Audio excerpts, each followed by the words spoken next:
Andy, my dude, have you heard of the magical website builder known as Squarespace? Ugh, not another Squarespace ad. I feel like every podcast is sponsored by them. Hey, don't knock it till you try it. Yes, okay, it is overhyped, but actually it lives up to the hype. Squarespace is like a website fairy godmother. With a click of a button, your site transforms into a beautiful masterpiece. A website fairy godmother? That sounds interesting. What makes it so magical? Well, for starters, those slick templates make anyone look like a professional web designer. Pick one, customize the colors and fonts to match your brand, and voila. Plus, the drag and drop fluid engine is so easy, your grandma could build a site on Squarespace. Well, she did knit me a lovely scarf last Christmas. Maybe website design is next. Exactly. And when you're ready to sell your Nana's handmade scarves online, Squarespace has built-in e-commerce. Add a store with one click. Get flexible payment options. Then watch those sales roll in. And when she wants to teach others her steezy scarf skills, Squarespace's new courses feature is just the ticket. Nana can set up her curriculum and enrollments and payments in a snap and become the next e-knitting influencer. Oh, wow, you really sold me with the grandma angle. Sign me up for that free trial. Just go to thenextreel.com/Squarespace and transform your site into a beautiful Squarespace masterpiece. Well, thanks, Pete. Even though it's overhyped, Squarespace actually sounds perfect for Nana's site's needs. Appreciate the warning on the ads, though. I'll brace myself next time I listen to a podcast. Anytime. Let me know if you need any help getting that site up and running.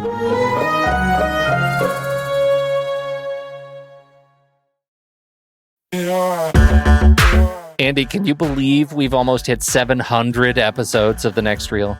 I know, it's crazy. And with all the other episodes in our family of podcasts, we are well over 1,200 episodes of movie conversation.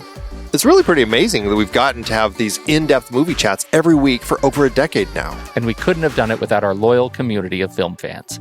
Their support over the years has meant so much. For sure. That reminds me, we should give the merch store a shout out. Buying shirts from thenextreel.com/merch is a great way listeners can continue to support the show. Plus, they get to sport our great designs. Absolutely. I think sometimes folks forget we have a variety of shirts, mugs, phone cases, and more available. In fact, a great place to start is with a shirt sporting the Next Reel's logo. We also have that classic Fast Times Spicoli Surf School tee, or the weirdly popular Rusty's European Tour shirt. The one from National Lampoon's European Vacation. Why is that so popular?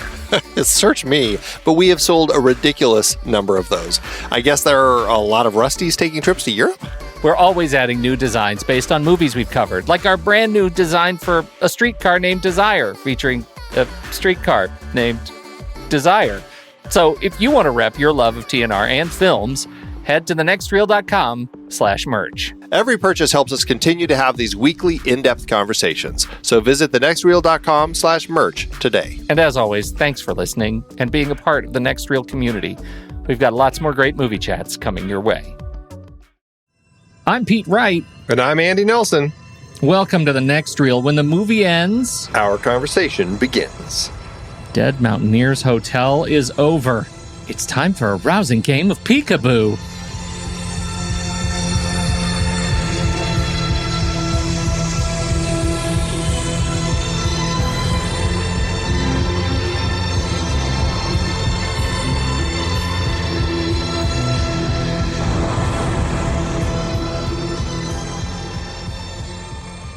I know there's a lot going on in this movie, but the only thing I think about when I think of Dead Mountaineer's Hotel is the guy hiding behind the sheet in the corner.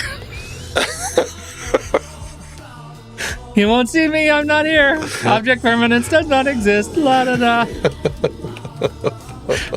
You put the sheet down, you idiot. So that's funny. Pretty much, you sound just like the detective. Yeah.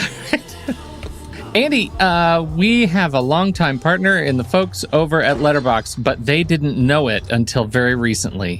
How's that? It's like the silent partner. It is the silent partner. Does that make us Elliot Gould, or are they Elliot Gould? Elliot Gould was hot in the 70s. Don't forget. When wasn't he hot, Pete? That's what I'm saying. He was amazing. But what do we have now? We've consummated our relationship with Letterboxd, and it's really great. And you want to talk about it? Our friends over at Letterboxd, we're partnering with them, and we have a deal for anyone who is interested in upgrading their membership over at Letterboxd. Because, like a lot of great services, especially ones for movie lovers like Letterboxd, it's free. You can use it. You can track your movies. You can do all the stuff you want to do, read reviews, write reviews. But they do have a few paid options. They have a pro and a patron upgrades that give you even more awesome features. Like one of the ones they just added was that when you have your watch list, you'll get notifications when movies on your watch list are added to the streaming services that you have marked down as the ones that are your preference. A fantastic new tool that they've added for paying members. Well, now you can get a 20% discount if you are using the code NEXTREEL when you purchase your pro or patron upgrade over at letterboxd.com. You can also go to the nextReel.com/letterboxd, which will take you right there.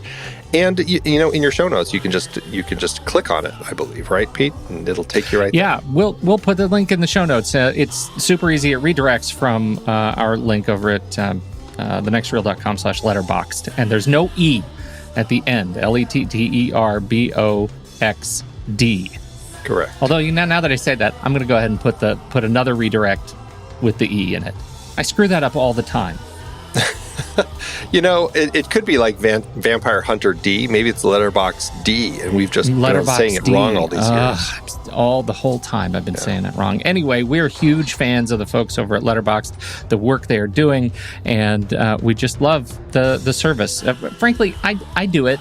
I do it just for the look of the thing. You get a better looking profile. You get your top film header image up there. It's worth the price of admission for me, just for aesthetics alone. All the stats you get? I love all the stats. You know me and stats, Pete. I know. You're a real nerd for it. I think that you can expect we're going to be doing even more with Letterboxd now that we're officially in 2021. Holy cow. So we're excited about that. nextreel.com/letterboxd.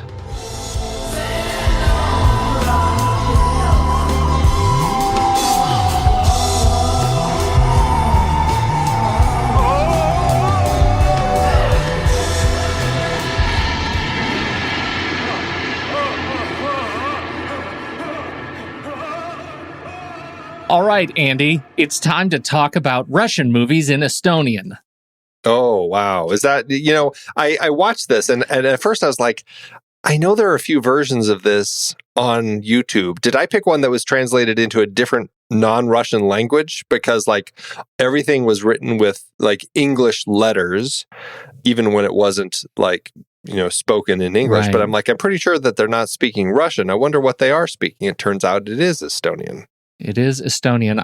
So the thing with Estonian, do you know much about Estonian, the language? I don't know anything about Estonian, the language. Okay, this is fascinating. First of all, in the language family tree, right, you have your Romance languages, you have your Slavic languages.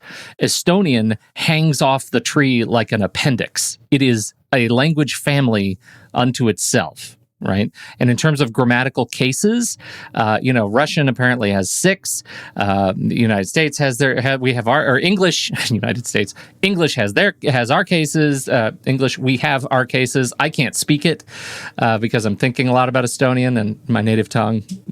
Anyhow, and Estonian has many more. It is grammatically the most complex language that we have in terms of modern languages still spoken actively by a large percentage of a population. Estonian is incredibly difficult to speak. It sounded to me a lot like the Swedish or yeah.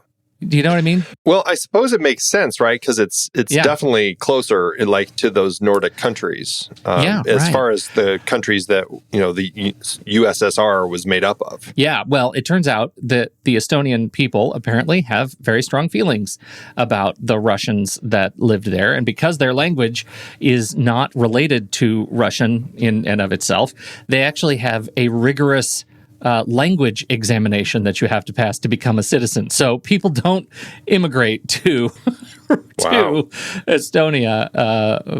And so I think that's fascinating. That's really, really interesting. And this movie is, I think, also fascinating. We're talking about Dead Mountaineers Hotel, 1979. What'd you think of it? Crazy little movie. I kind of really enjoyed it. I had a great time watching it. The concept of it was great. The location, everything about it was set up, I thought, incredibly effectively. The filmmaking was, it was definitely kind of 70s.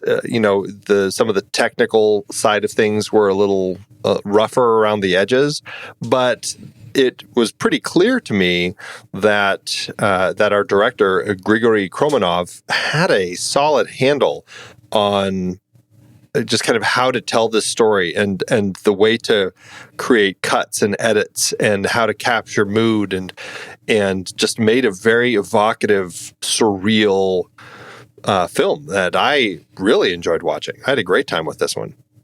This is part of Pete's series of Russian science fiction films. Can we call it Russian science fiction? I feel like it's Soviet science fiction. I feel like now, yeah, Soviet science fiction films. That's what we should definitely call it that. And the Soviet era science fiction films. It is, we're just teasing the series. I think there are a lot of bananas films out there, and I'm really glad we started with this one.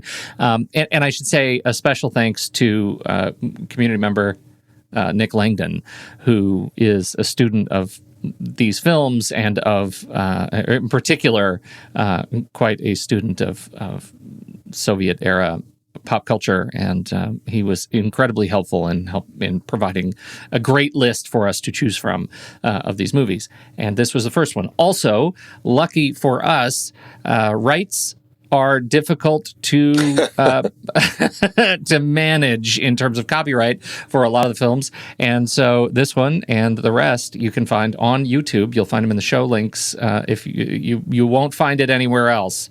But jump on that YouTube link if you want to watch along and check out Dead Mountaineers Hotel. It's in the show notes. Or a friendly search on the YouTube service in your local jurisdiction.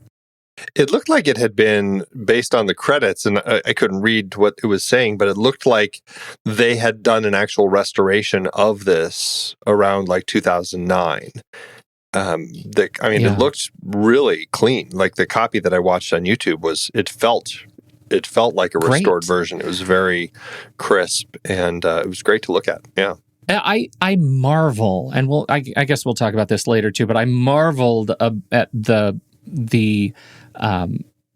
dynamic range of the film, right? That they were able to capture such striking contrasts in highs and lows. The darks in this thing are black. Yeah. And the highlights are still so much detail. For a film of this era, the restoration was impeccable. Whatever they did was masterful. I mean, it just looked great and really added to that tone. Even though the movies in color, often you feel like it wasn't. It felt like it was of a different era. One might say alien, so to speak. Yeah. You might say. You might say something like that. All right. I'm with you. I really liked it. One of the things I was most curious about in terms of this series is that my sense memory is that Soviet filmmakers wore their sort of cultural sensitivities on their sleeves heavily, especially when viewed from the outside. So there was a lot of just more overt criticism of the state and delivered by the arts, and I think that makes for interesting pictures. This movie subverts a lot of its own sort of internal tropes, the tropes you expect from the movie, right? It's a detective film. It's noir. It's science fiction. All of those things, and it in its own way, it sort of breaks all of the expectations in favor of that criticism, which I think is really interesting. I actually think the movie is, I think it may, my hunch is it would surprise you that I really liked this movie. I don't think it surprises me. Really? Yeah, maybe it's just the fact that you picked the series. I just kind of assumed that you would really enjoy these, but... It's one of those movies that I felt like I normally would, I picked the series, but I was ready to hate all of the movies and love watching them. I was ready for that. Like I just had girded my loins for that emotional experience, and I have to say I was very surprised by how much I liked this movie. Is it perfect? Is it, its imperfection lies largely in the fact that it's now a bit dated, but I think it says a lot, and it was a lot of fun to watch. So, all right, where would you like to start? First off, I would just like to start with just the setting and the tone and what you get. Even just when the film kicks off, you get very just cold shots of big like mountains, like steep, cliffy, snow-covered mountains that are still, and you have this really fantastic kind of I don't know if it is moog, but it definitely is kind of synthesizer music that it almost feels like if there were it feels like it could be alien instruments. Like it actually feels like it works really well in context of it. Sven Grunberg wrote the music, and it has this really creepy, haunting feel. And I wouldn't be surprised watching this film if Stanley Kubrick had seen it and said, I want the start of The Shining to feel just like that film does, because it feels very, very similar. And I think that it creates this location that I think sets up a place for this story that is isolated, that feels haunted in a way, because even just the namesake of the hotel, this mountaineer who had been climbing and had been killed by an avalanche. And that's what they named the hotel by, and his dog is still there. And it made for this really creepy, isolated, trapped setting that I found to be unsettling and perfect, like the entire time. Despite the fact that it's not, there is plenty of moments throughout the film that's not of that tone. Yeah, I think so. The movie does jump around with tones a lot, and that's. I guess that is one possible critique I might levy against the film. But I do think the setting in particular and the combination of sound, it sets you up for a paranormal experience, right? It sets you up that this is going to be the Dead Mountaineer Hotel is a place where we're going to have some sort of haunting. The film looks like it's going to be some sort of a haunting thing. I was fully expecting a ghost story, and I did not get a ghost story. I did not get a ghost story at all, which I guess I think was fascinating. The setting, in particular, of the hotel itself, is it me or is it the worst place you would ever put a mountain hotel? Like, they do these wide shots, and you can see two plumb perfect avalanche channels that should, in all rights, have swept the building down the mountain long ago. Why would they put a hotel there? In the spirit of the movie, it works great. In the spirit of, smarts and architecture, it does not. Well, yeah. I mean, it depends. I mean, there certainly is this sense that it's going to be buried in an avalanche at some point. I suppose, having grown up in a mountain town, I suppose it's how well they take care of that. And I know they don't seem to be. I guess that's the answer is, I know that at ski mountains and stuff like that, they can use dynamite and other things to just kind of prevent the snow from building too much so that you don't get those big avalanches. And my sense from this place, especially based on as soon as our detective arrives, he sees a couple people hang gliding there. Yeah. Which we never come back to that, but I'm assuming people go there and hang glide. And one of the hang gliders is wearing skis. So I'm assuming that, I'm not sure if that's some sort of thing where you ski and then glide. You take off.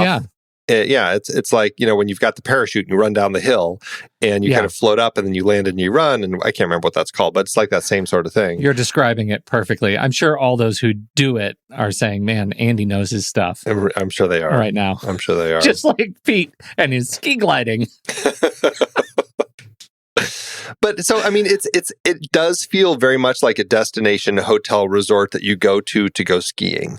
Right. It has that feel. Like, I wouldn't be surprised to see a hotel destination resort like this in, like, when we talked about Force Majeure. It has that same sort of feel, right? It does, but it's much smaller.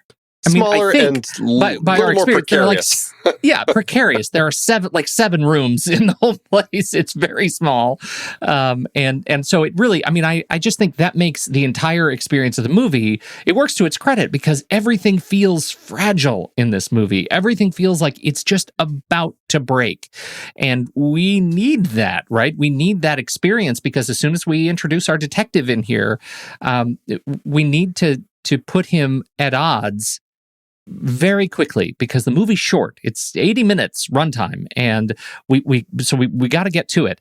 I love that our first experience of weirdness, well, beyond the fact that the lights are all off, like it's just it's very stark from the moment we walk inside. But as he goes up to his room, he changes clothes, he comes down, he's walking up the stairs, and there's what's his name has climbed the walls and is above him in the stairwell. That's Simone Simonette. Yes, right. Which is great. What a fantastic introduction to the character, and it's that little twist for our detective, our hero, to start experiencing. Oh, the people here aren't what I would normally work with and what I would expect. They're going to keep being a little peculiar. Yeah. I love the location. Yeah, it's a great location. I was poking around trying to figure out where was this, because it seemed like such a specifically built location, like in the kind of this nestled in this little kind of valley of the mountain here, that I'm like, it has to be a real hotel. It seems like a really difficult location to build just for the film, but I didn't have any luck finding where this hotel was. I will keep poking around and see if I can track it down, but I'd love to know, because it just seems like one of those places that you want to tag on your Google Earth to go, one of these days, I wouldn't mind going to check this place out because it's just crazy. Right. Where in particular, even which country? Right. Well, I read that they filmed it in Kazakhstan. I did see that. They did much. film it in Kazakhstan. Yeah. Oh, that's right. Right. They did film it in Kazakhstan. I wrote that. I noted that too. So they filmed it in Kazakhstan. I mean, it feels about as isolated as I would expect from a mountain town. All right. I mentioned the pacing earlier. I think the pace is really great. There's another reason that makes it one of a film that Pete really likes, because the pacing is. One critic described it as glacial, but the runtime's only 80 minutes, which feels just about right to old Pete. That feels great. If you're gonna move, if you're gonna give us a lot of those sort of introspective close-up shots, let's not stretch it out over 2 hours. Let's just do it. Let's just do the whole thing. Get it in there. Move us through it. Give Pete the story. It was one of those, though, I honestly felt like, if they took a little more time with it, I would have been okay. I mean, part of me is glad it wasn't like a 3+ hour, kind of Tarkovsky type of film. Like, I didn't need that much kind of long staring at things. But some of it was like, I did start feeling like some of the actual story was getting a little rushed by. Like, I got a little confused about, our detective is called up here by an anonymous call to come investigate this. I don't know. I guess somebody reported that there might be somebody here who is involved in some bank robbery, is kind of my sense of it, right? Mm-hmm. And then right. But it was an anonymous call. It was an anonymous call. Plus, he gets this anonymous letter at some point also while he's up there. And everything is basically pointing to this one particular character that happens to be here, Hinkus. And so he's suspicious of him, but then a dead body appears. And so I started losing track. And I feel like this never really fully settled for me as to what was the point of these aliens, as we later learn, of trying to get him to come up here to help them by getting rid of Hinkus. Like, I started losing track of, like, okay, well, why did he come up here? Because I know they were having their own issues, but I guess I started losing track of other elements of the story that I feel like could have been cleaner if there was even just a little more time, like 10, 20 minutes. I'm not saying it has to be some hugely long film, but I don't know. Did you have any issues with those points? I do. I think that's a great point. I don't think in the grand unveiling, and this is one of the things where I said, it feels like, the film is subverting some of the expected tropes of a detective noir thriller, of, a science fiction whodunit. This is one of the areas that I think the film really suffers. And that is that you can't rebuild back to that point.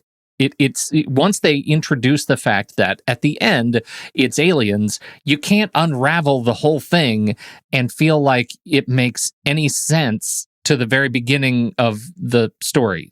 To my eye, it's really challenging to go back and think about why were they initially called, who was running from whom, who really are the who are the gangsters? Who are the government? Like, what are their intentions? I think are muddy, and it all starts with why was he called up there in the first place? Yeah, and I think it's just muddy. That's the trick. That's the real trouble with all of this, because I know because Hinkes does come out and say that he is in fact a gangster. He's like of the hit squad or something that he says. Yes, and he was which I imagine is a Soviet allusion, right? I mean, the hit squad of the government. Right. And then and he had been sent there to track down somebody, right? Or is that what it was? I can't remember now why he was sent there, but he was there to track down. It was like the master or something. Or he was sent by the master. Right. He was sent by the master to find I thought it was the name that started with an A. Bar. Olaf's last name is something like that. Yeah. I thought it was something like that. But see, that's case in point. It's confusing. Yeah. Plus, then there was Owl, and I was confused. I got confused as to who is Owl again. Like Owl was Mr. Moses. Yeah. So right. Yeah. I don't know. See, and that's why it gets confusing and then Mr. Moses, who is the alien, says, he came down here and his mistake was that he was drawn by the humans and wanted to explore them. But then he found that they were way too complex for him to deal with and had to get back to his planet and all that sort of stuff. So that's, I guess, like talking through it, I'm like, okay, so then maybe he called the cop to come up here so that they could try getting rid of this gangster so that he and his alien compatriot and their androids could get out of here. But then when they reveal all this to Glebsky, the detective, he is too law-abiding, which again is another pointed remark, I think, of the Soviet rule. And doesn't care to learn anything about them or learn anything from them, but wants to only follow what the law tells him to, and basically has them killed so that and then he takes Hinkes, and that's kind of the end of the story. Which is, I mean, it was dark. It was really kind of an interesting and shocking ending. But yeah, I could have used a little more time just to kind of make sure that I really understood all of the stuff that was happening here. Well, and I just back to that to my earlier point about pace. We go into some sort of surreal filmmaking in the middle of the film. We've got the dance sequence. We've got a lot of explorations of close-ups of body parts. It's it's that sort of non-narrative exploration of image and sound, and that's the stuff that for me can really bog a movie down. Right? If they spend too much time in it. And this movie does not. And I think that's what I celebrate of this movie, is that it's a film that dives into these things for texture, even at the cost of some narrative exploration, which I think you've described perfectly. And I too could have used a little bit more of a concrete setup, but some of it's forgiven because they completely break that detective trope, which is that you can rebuild a story. If it's going to be an alien story, then we sort of have to change gears in that third act, which I can see being a source of contention for some viewers. I mean, it can be. It's the way that the story is constructed, the surreal nature of a lot of that stuff, because it also just feels like when the music is playing and they're dancing and everything, it has, I mean, it's like early 70s, like funk rock. It was like this really crazy music that they're jamming out to. And let's just say everybody around the world listened to some selections of terrible music from the 70s. That's this right. Movie, That's case in point. Very much so. But yeah, then you have like those strange eye, the image of Mrs. Moses's eye as she's looking at Glebsky, which is just a very disarming shot, and it's just all filmed like in this hallucinatory way. And yeah, so it's a disarming film because it keeps you guessing. Just everything is so odd. The people here, there's just such a peculiar mix of people, some of whom we meet, some of whom we don't. I know there was at least one woman that we see at the meals, and that's the only time we ever see her. But largely it's just, I don't know, I think it's a disarming film, but I think it's effective. And I think that's what makes it end up working so well is, we're following Glebsky and it's his story. And at the end, you get this interesting kind of black and white cut to where he's been narrating to us from, and just basically defending his position. And I was like, okay, that was a really powerful way to kind of wrap all of this up. Even if the story fluctuates in how well it's told at some points. When that ending hit, I'm like, wow, okay, that was kind of an interesting, brazen way to kind of just hold his head up and say, yeah, I did it. What are you going to do about it? Sort of thing. Well, yeah, I did it. What are you going to do about it? But I also had the sense that there was a curious bit of regret in his delivery there. Like there's a sense of uncertainty, which I feel like goes to, like, he's a good communist, right? He's doing his thing. But part of the exploration of the film is to challenge that, right? Is to challenge the Soviet fear of other, right? It's to challenge the exposure to strange new worlds. And in this case, strange new worlds is, gender fluidity. It's, in the film, it's literally aliens, but in the story, we're talking about just sort of the fear of invasion, the fear of cultural test, the fear of nonconformity, right? I mean, that's so much of what the film is poking at, and we kind of need our good communist investigator to go through the whole thing and watch the destruction of these people at the hands of his military, and he stands for what he believes. But I walked away feeling like there was more of a sense of, did I do the right thing? Am I saying that I did the right thing because that's what I've been brought up and trained to believe? And that sort of confrontation against cultural fear internally and externally is one of the things that works for me about the film. I sort of need that. Well, I think that's actually an interesting way to read that. And I find everything at the end, I think there is a way to read into that, like that. I think that it's there because, he's just staring right at the camera, basically kind of telling us all of this. But it's a pretty interesting way to kind of interpret that there's a hint of regret, but he can't voice that at all, right? It's the Russian way to not voice any of this sort of stuff. He's a police officer, he has to do his job, and that's all. And he's going to kind of close himself off. But I think that it's interesting to kind of see that, and that also ties in with kind of the noirish feel. It does have kind of this film noir, this voiceover, and here he is at the end, kind of looking at everything that's happened, and he's made these bad choices, and maybe there's a hint of regret, but he's kind of burying it under his subtext. It's interesting. Which is what, that is the definition of the Soviet state. I remember, we were in China for a while, several years ago, you remember, and that experience of standing in Tiananmen Square and asking our tour guide to show us, to walk us through, where did it happen, Tiananmen Square, right? Where were the events? And to have him look at us and say, I can't show you, I can't point, but it's going to be right over my shoulder. Because he's being watched all the time. That's the authoritarian state, right?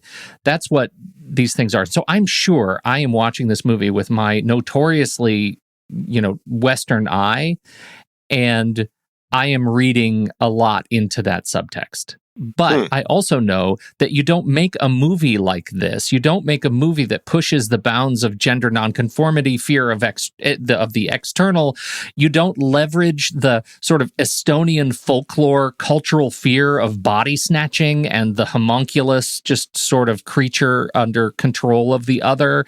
Like, those are things that are rooted in testing and pushing against those that are in positions of power, and I think this movie, this movie executes that. This isn't a state propaganda film by any stretch. No, and we need that character to go through this, and in many ways to as the please let my life serve as a warning to others. Right, I'm a member of the state. Look at what destruction I hath wrought.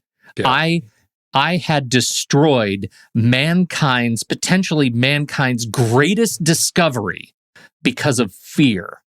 That is the lesson of this movie. We learned there are aliens and robots, and I had them destroyed because I'm terrified, and I represent the Soviet state. That's what this movie is about. Yeah. Or, or more sadly, I wasn't terrified. I was just doing what I was told. And, I chose to not think about, whether I was, what destruction worse. I have wrought. Yeah. I am a mindless automaton. I do at the will of the state. Yeah. Ugh, it's disgusting. Like that. So for me, that's more illuminating and more compelling to think about, and it allows me to forgive some of the narrative stuff that you bring up, which I think is equally important. I mean, to a certain extent, that the lack of some of the narrative stuff does lend itself to a little bit of kind of the obfuscation that you sometimes find in some noir films, where things aren't always that clear anyway. Likewise, it helps with kind of this surreal tone that the film has. So to a certain extent, I mean, the film might work better because it's not being as overt. Yeah, right. Leaving the door open to some of that oblique interpretation makes it interesting. Yeah.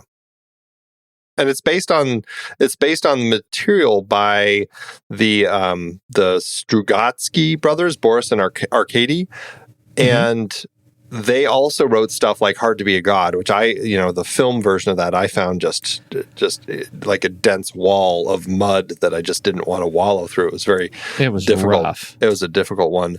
But they also wrote the material that Tarkovsky's Stalker was based on. So they definitely have this sense of tone. And I think they're enjoying what they can do in this science fiction realm to kind of explore these messages. It's pretty interesting.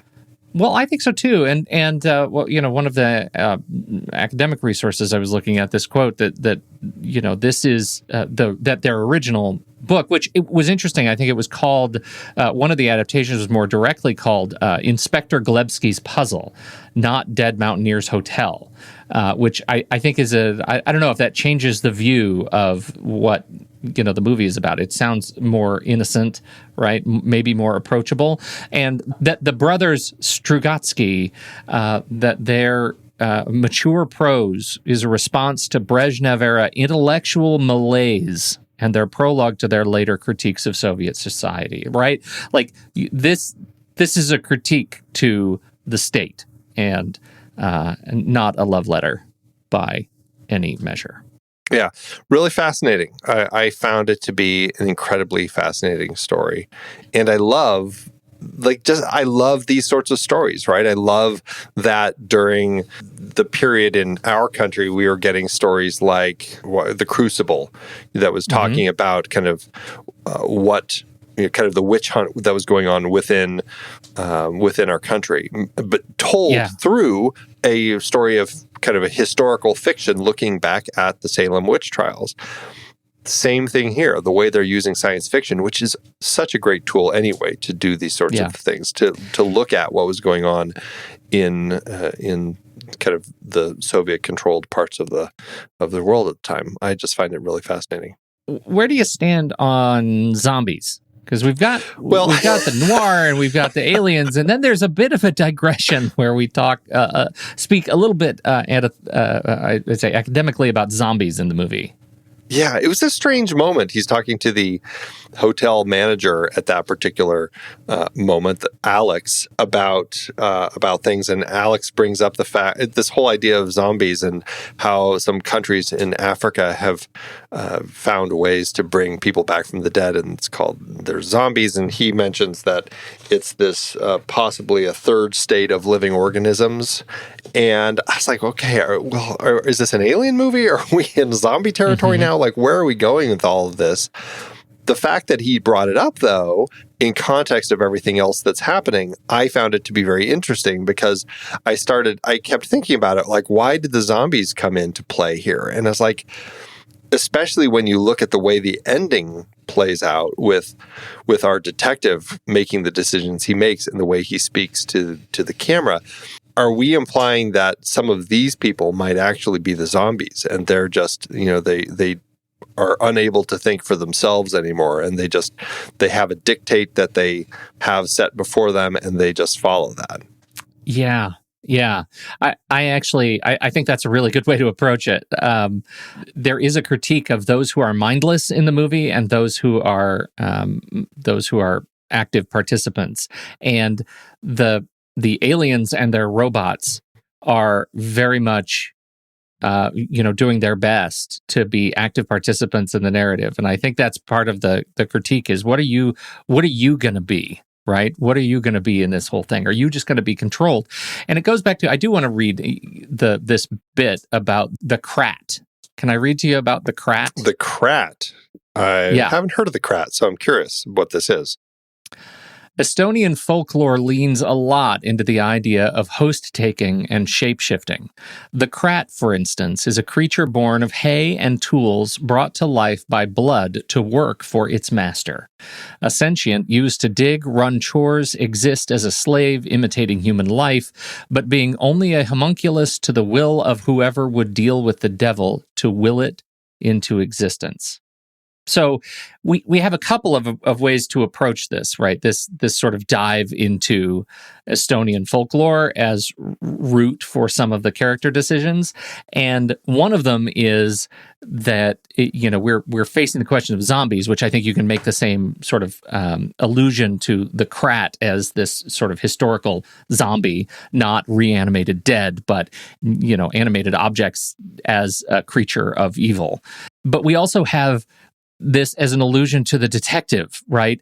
Are you just working at service of some other party without the ability to make your own conscious decisions? And I think that's a really interesting thing to force him to look at, to address, and the extent to which he does or does not over the course of the movie, I think is to your eye, but I think it's really fascinating. This comes from Matchbox Cine, a fantastic piece on this film from the folks over at Matchbox Cine. I don't know. What do you think? I love that idea. I mean, it's an Estonian film. It feels very much, kind of that world, and just I find that to be a really interesting idea that they may have pulled from some of their own mythology to kind of lend to the story a bit. I find that to be, I don't know, I feel like there's a lot of interesting things going on in this film, and it's short enough where I feel like, this is one that would be a fun and easy one to revisit and just kind of see more of what's going on with all of this. Well, also one that I don't feel you have to fear too much introducing to other movie lovers, right? No, because it's not like Hard to Be a God, right? I mean, it's one that actually gives you a lot of really interesting things to think about. What do we know of our fair director, Grigori Kromanov? Kromanov is Estonian. He was largely a theater and film director. He's, I don't know Estonian film, like the world of film in Estonia, that much, but apparently he has directed some of Estonia's best known films, including this film and another film called The Last Relic. And he also did another film called Diamonds for the Dictatorship of the Proletariat, which is a detective story. So he seems to be kind of in that realm. And I'm not sure about The Last Relic, if it is also kind of this same kind of detective sort of thing. I don't know. I think that he, honestly, I was really impressed with a lot of the direction throughout the film, even though it didn't seem like they had a ton of money. And if they are filming at the ends of the earth, I know it can be a little difficult trying to do the things that you want to do when you really are like stuck in this hotel filming with the crew that's there and you have the gear that you have and that's it. But I felt like the shots were really creative. The lighting worked incredibly effectively. The setups, everything was clean, and it worked in context of the story. I was just constantly impressed with what Kromanov was doing here. Just a few examples. There was a shot or a sequence when the detective comes in and is talking to Brune about the disappearance and the actual death of Olaf, and she had been Olaf's girlfriend / lover, and she totally falls into despair, and it's just like the way that she's shocked and everything. And then she has this recollection for him about the last time that she saw him and they were together in the room. And then the avalanche came and he like shoves her out of the room. And the way that the shot of her getting shoved out of the room and it cuts to her reaction shot, which happens to be back in the room with the detective as she's telling it. It's just like, it was incredibly effective cinematic storytelling, the way that that whole scene was constructed. So I really was impressed with everything that he was doing here. Died young, died at 58 in 1984, but I do want to put a movie on our watch list because this sounds like something we would be interested. Diamonds for the Dictatorship of the Proletariat, you mentioned. The year is 1921. Lenin and the Bolsheviks have just defeated the White Army and ended the Russian Civil War. However, valuable diamonds that belong to the ousted royal family are beginning to disappear. It's a spy thriller, detective mystery heist film, Andy. It's all of the films that we want out of the movie, and I think we need to get this on a watch list. It's a 6.8 on the IMDb 6-star scale of goodness, so we can't lose. I'm certainly more curious about it now, having watched this film, which is his last film. I know. Fascinating. It does feel like a last film to me, doesn't it? I mean, it doesn't feel like... Is there a way to gauge that? I don't think it feels... It feels like a last film to me. I feel like it feels like a film later in someone's career. I wouldn't necessarily say it feels like a last film, but it feels like somebody who had a handle on the cinematic tools that were available to him. Well, and using those tools to speak truth to power. I think that's one of the things that's most interesting about the film is that it feels at once sort of unafraid. Yeah. And there were a lot of reasons to be afraid. Yeah, right. At the time. So, okay.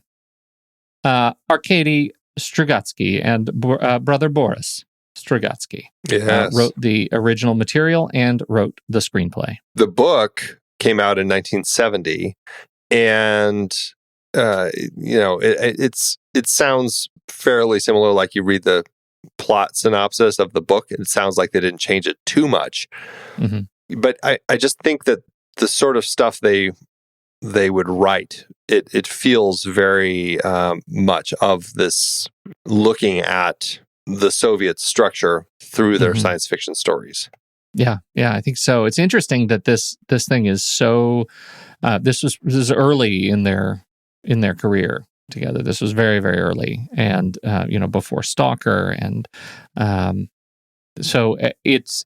Insofar as it feels like a later in the career film for our fair director Kromanov, it does feel perhaps a little bit early for in their writing career. It makes me interested to go back and look at some of these other translations. Yeah, and it sounds like they had actually wanted to actually write the adaptations of some of their work for some of the earlier films that had been adapted, but the directors had turned them down. So it sounds like this might be earlier in their adaptation career. So that's kind of exciting. Certainly very early in their adaptation career compared to, this is 30 years before How to Be a God. Yeah. And I think that they're, are they both still around? No, I think that, no, they both did die. Yeah, they both have died. Yeah. So 91 and 2012, Boris died Boris, in just right 2012. before, a year before How to Be a God was released. Fascinating. Anybody in the cast you want to call out? I don't know anybody in terms of actors. None of them were familiar to me. No, nor I. But I did like the look of all of them. I thought Uldis Puchitis? I don't know. Puchitis? Looks like, it sounds like a disease. Uldis Puchitis. Yeah. Played our Inspector Glebsky. I loved his face. I thought he was really fantastic as the detective. I thought he worked really well. And when he had that little talk to the camera, the monologue there at the end, it just in the black and white, I was like, he has got a great face for black and white filmmaking. It was really nice the way that he fit in there. I think the same thing can be said of Juri Jarvet and Lembit Peterson as Alex Schnuvar and Simon Simoned. Both of them fantastic. And even Hinkus, when we first meet Hinkus on the rooftop, he's wrapped in furs because he says he has tuberculosis and he needs a lot of outdoor air, fresh air. What a great look for a frail gangster, right? Yeah. As as a guy as we have to meet him to kind of set the stage for who he is. I thought he was great. Really interesting face makeup too. Yeah. Like it was designed in a way that was a little, I don't know, it's slightly theatrical, but also made them look a little closer to death in some strange way. Right. And that Mrs. Moses, when she loses her hair. Oh, right? Boy, yes. I mean, what a fascinating choice when she, of course, is a robot. And so robots got no hair, Andy. We just don't know that at the time. It was a lovely surprise. So I think the character design was just really great across the board. And we didn't really talk about Lel. I didn't find the name of the dog, but the St. Bernard was wonderful. And it fetches guns. It fetches guns and takes you to your room. Very handy. I just love the fact that here we are filming at this mountain hotel. And growing up with stories about St. Bernards being the dog that had the little barrel of whiskey around their neck to help stranded skiers and people in the mountains. And here we have a St. Bernard. I just was like, how perfect. Of course, he did no good for his owner. But you know what you want to do good for your owner? You jump down to the bottom of the cliff, dog, and you catch him like a horseback. Yeah. Catch him when he falls off a cliff. That's what you do. That speaks to a really interesting dream sequence that we have where Gretzky he's dreaming of skiing. I assume that he's almost like he's in the dead mountaineers like mind at that point, like he's reliving the moment of him falling off the cliff or something, because we see him skiing and then he falls off the cliff and he's at the bottom and he looks up and he sees somebody at the top laughing. I thought that was Alex Schnuvar. Was it Alex? Or was it Hinkus? I don't know.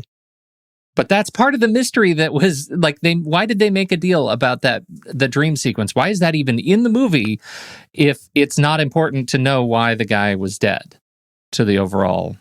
So that's what I wonder. Yeah, and we have that moment where Gretzky is watching the news and it's like a burning building and you just keep seeing body after body, and it looked like real news footage. I don't know if it was or not, but it looked like real news footage of the firefighters trying to put a burning building, like a high rise, out, and people are making that awful decision from up high of avoid getting burned by jumping out, and you just keep seeing body after body falling to their deaths. And it's like, is this real news footage? And if so, why are we watching this? And how does it fit into the story other than making it even more unsettling? Yeah, I guess. And that right there, I mean, it goes back to that point of incomplete narrative elements that makes this not a 5-star movie for me, right? That there's enough that just doesn't quite work.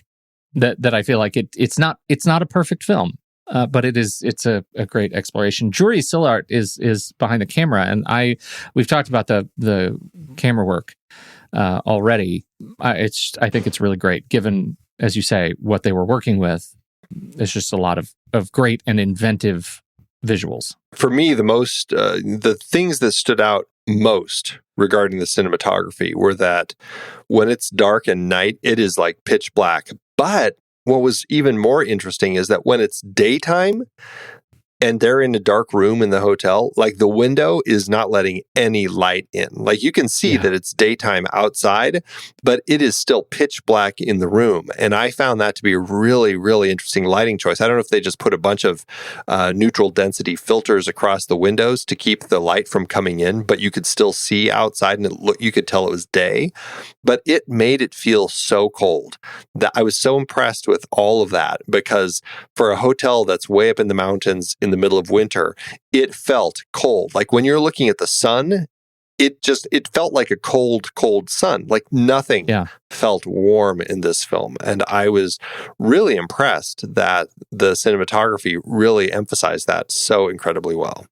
Nailed it. Anybody else you want to talk about, or shall we just talk about Sven Grunberg? Before we talk about Sven, I do also just want to talk about the fact that we have the secret robot suitcase. Like, it's right. Right. How funny is that? It seems like It's batteries, man. Right. It's just robot batteries. I was like, that's brilliant. But it's another one of these examples that, you have of these filmmakers. And I know Tarantino has used it before, but I mean, he's pulled it from films long before this one, back in the noir days, of kind of you're opening up that thing and it's just that light inside. And I love that idea. And here we have this strange robot suitcase. You don't get that same sense where they open it and the light beams out. But when you're looking inside of it, it's just like, you can't even tell. It's just some strange light things, and it just feels very, very science fiction-y. I loved the idea that they were playing around with that. It was really cool. I do too. Okay, Sven Grunberg, we've already talked about the Moog stuff at the beginning. What do you think of the music? I loved it. I thought the music for this was so fitting to just the feel and the vibe of the film from start to finish. It just lent this air of otherworldliness and kind of this tension that it created. I just was incredibly impressed with the music. Yeah, me too. I think it was just really there was just a sense of cleverness to it, beyond their choices for soundtrack material. It was I think it was just really great at setting the tone and the feel of the film. Very textural, great stuff. Fantastic, yeah. Do we have facts and or tidbits, Andrew? I did have one little note. Apparently, you have this big mural inside the lobby of the hotel. I loved the look of this hotel. It was so 70s, but it was so hip. Like everything about it was just really cool. There's this huge mural inside that when we're talking to Alex, the innkeeper, he's talking about how it's a portrait of like the dead Mountaineer, this person who had actually died. And it's a picture of him, and his dog sleeps on the kind of the dais underneath it and everything. But it actually is of it's Chuck Close's mezzotint of the artist Keith Hollington. There's apparently it's designed to match the version in the Pace Gallery in New York City. So I thought that was kind of an interesting little bit of information. I think it is interesting. Just as interesting, Andy, as the other adaptation we haven't mentioned yet. Yeah, right? Did you ever play the video game of this? I did not, but the reviews are amazing. Right? Yeah, it apparently is terrible. What's funny is I feel like I actually had heard of this game before. Like, I started watching it on YouTube, like watching it play out, and I'm like, I totally feel like I've seen like the trailer or something for this game. It was not made available here in the States until 2015. I think before, or I should say in English. Before that, I think it was done in German or Russian. But they say it's notoriously awful. Basically, you spend 5 hours, as this person says, quote, doing chores in a hotel before having the entire plot narrated during the last 20 minutes, apparently due to funding being abruptly cut. Yeah, it just turns off. And people who don't recommend it on Steam are legion. Apparently, it's not just at the end where the thing falls apart. There are some just very strange choices in and around, display. You can only run it at one resolution, 1024 by 768. Can't change it, but that doesn't matter because the game breaks in the first 5 minutes, and you likely won't be able to finish. So. There are some pretty serious bugs in it, but there are some successful walkthroughs on YouTube that you can watch, and it is fun and familiar for about 3 minutes, and that's all you need. You'll get it. You'll get the point. So I'm one of those people. I really love gameplay, like run-throughs, like straight, like speed run videos and things like that. I just really get a lot of satisfaction out of them. So for me, this is enticing stuff. You're my much bigger. I can't wait to watch someone do chores for 5 hours. Right. For That's 5 hilarious. Straight hours. All right. How to do it award season. This is one of those ones where it did get some nominations and awards, but it's the sort of place where you're getting them all. It's not the Oscars. It won Best Cinematography at the USSR Film Competition, Shostka, in 1979. Won Best Cinematography also at the Estonian SSR Film Festival in 1980. And that was Jüri Sillart for both of those. And Best Art Design for Tonu Virve at the Estonian SSR Film Festival. And a jury special prize for Novel Expression in Film Music for Sven Grundberg at the Estonian SSR Film Festival. That's fantastic. All outstanding. I'm glad to see that there is some award recognition. All awards that make sense. All awards that absolutely make sense. I am curious how you're going to handle the numbers.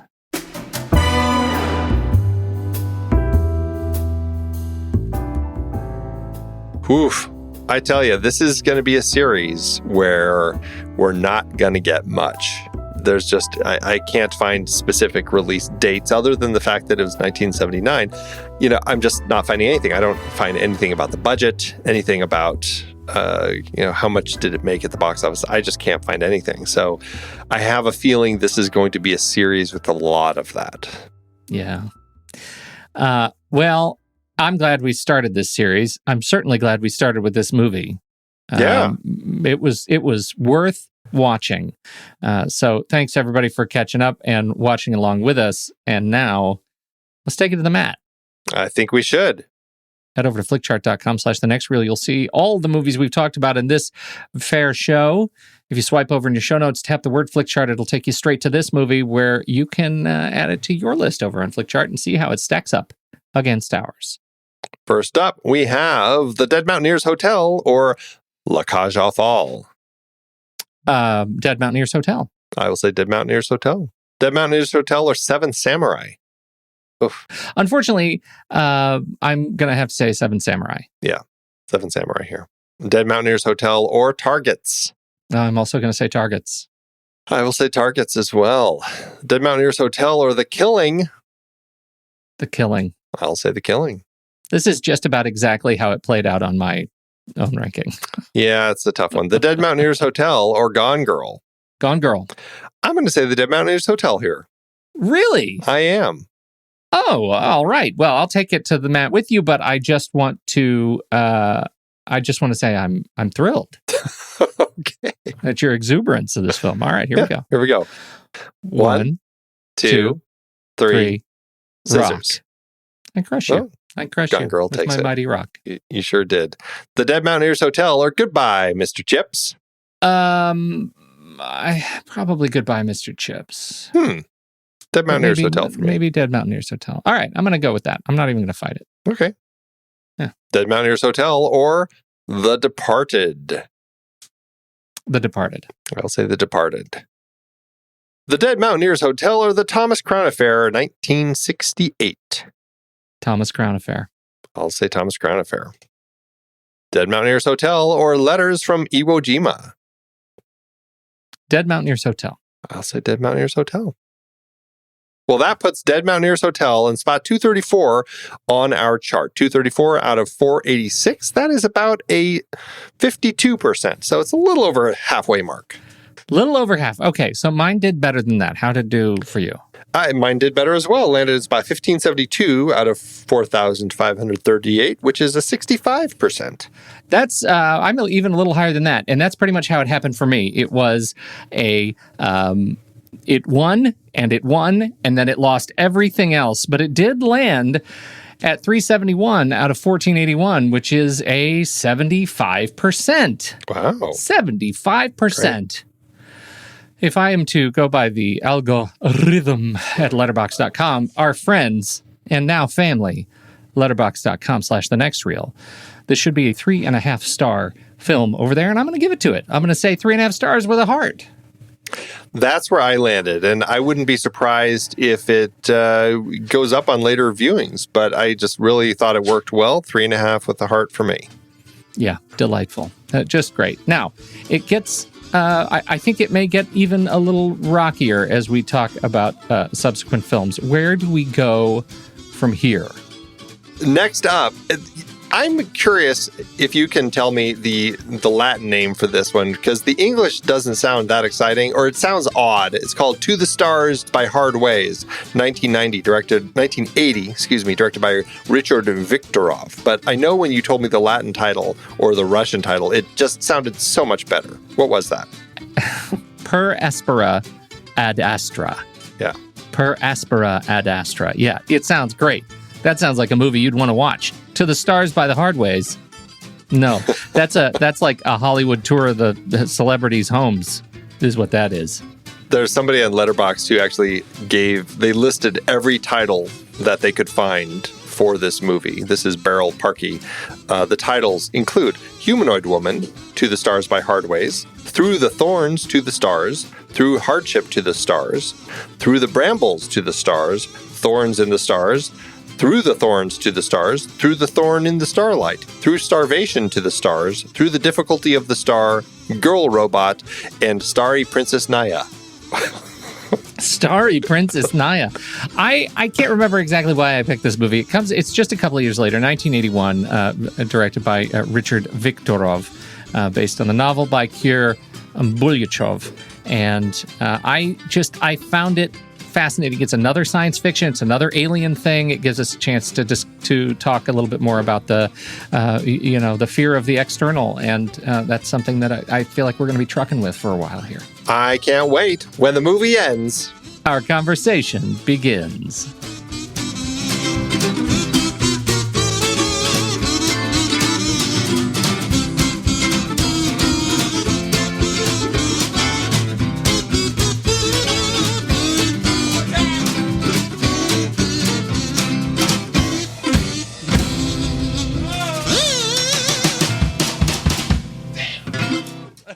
Letterboxd giveth, Andy. As Letterboxd always doeth, Pete. Letterboxd certainly is going to do it today. This is how much we love Letterboxd. We're going to read Letterboxd reviews instead of Amazon reviews, and let's see what some actual doggone film fans have to say about these movies. Because we're not going to be talking about the DVD delivery. No, we won't be. For sure. Let's see. You went high? I did go high. Why don't you go first? I have a 5-star by Mazen Kaiser from just earlier in 2020, who had this to say. Yeah, but who says it wasn't gangster aliens, huh?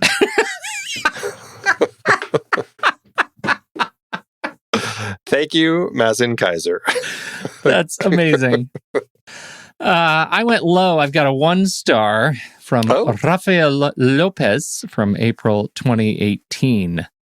And Rafael writes in Portuguese, so this has been translated thanks to Google Translate. Rafael says, until a certain plot twist, this film turned out to be just a boring, badly acted, badly staged murder thriller. Harmless suspense had potential, and it's impossible to watch the first few minutes and not feel the echoes of The Shining, released the following year. But I think the potential was all driven by the avalanche of the film. But now the soundtrack and cinematography are cool. This must be my first film from Estonia. And look, we didn't start very well. Oh, I know. It does say it is terrible. There's an asterisk at the end. It says pessimo, terrible. Oh, Jeez. I'm sorry that we part ways, but I did throw a like on that review.